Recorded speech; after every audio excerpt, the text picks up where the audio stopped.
ప్రభుత్వ విద్యారంగ వ్యవస్థను బలోపేతం చేయాలని టీఎస్యూటీఎఫ్ రాష్ట్ర ప్రధాన కార్యదర్శి సిహెచ్ రాములు అన్నారు. బుధవారం జిల్లా కేంద్రంలోని టీఎస్యూటీఎఫ్ సంఘ భవనంలో నూతన సంవత్సరం డైరీ క్యాలెండర్ ఆవిష్కరించి మాట్లాడారు. ఉపాధ్యాయ సంక్షేమం కోసం టీఎస్యూటీఎఫ్ సంఘం పనిచేస్తుందన్నారు. ఉపాధ్యాయుల సమస్యల కోసం పోరాటం చేసే దానిలో అందరూ భాగస్వామ్యం కావాలన్నారు.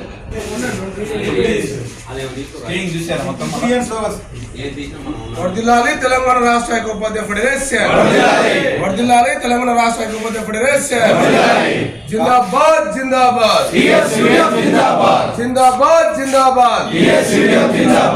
కాపాడుకుందాం ప్రభుత్వ విద్యా రంగాన్ని, నిర్మించుకుందాం అదుపు నర్సిరెడ్డి గారిని ఎమ్మెల్సీగా.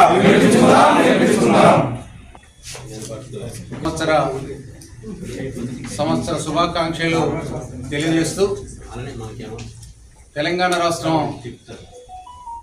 ఏర్పడి 10 సంవత్సరాల కాలం పూర్తయిపోయింది.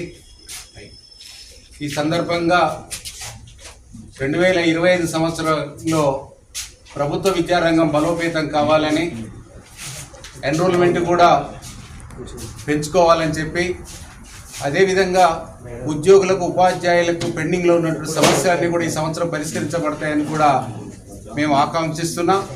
ప్రధానమైనటువంటి డిమాండ్స్ ఇవాళ 4 డిఏలు పెండింగ్లో ఉన్న పరిస్థితి. ఈ నెలతో ఇప్పుడు జనవరితో కలిపి 5 డిఏలు పెండింగ్లో ఉన్న పరిస్థితి.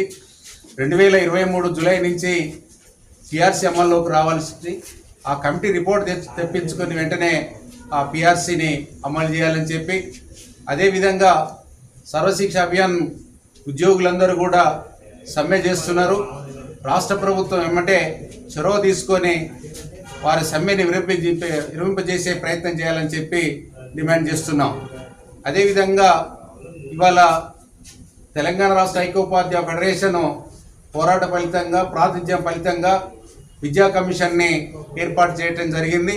ఆ విద్యా కమిషన్లో అనేకమైనటువంటి మార్పులు చేసి ప్రభుత్వ విద్యారంగం కోసం సూచనలు కానీ సలహాలు కానీ తెలంగాణ రాష్ట్ర ఐక్యోపాధ్యాయ ఫెడరేషన్ ఇవ్వడం జరిగింది. అవి పరిగణలోకి తీసుకొని తప్పకుండా ప్రభుత్వ విద్యారంగాన్ని బలోపేతం చేసేందుకు ఉపయోగపడతాయి అనేది కూడా తెలియజేస్తున్నాం. అదేవిధంగా డిఓ పోస్టులు ఖాళీగా ఉన్నాయి, డిప్యూటీ డిఓ పోస్టులు ఖాళీగా ఉన్నాయి, ఎంఈ పోస్టులు ఖాళీగా ఉన్నాయి, డైట్ లెక్చర్స్ పోస్టులు ఖాళీగా ఉన్నాయి. అవన్నీ కూడా ఫిలప్ చేయాలని చెప్పి డిమాండ్ చేస్తున్నాం.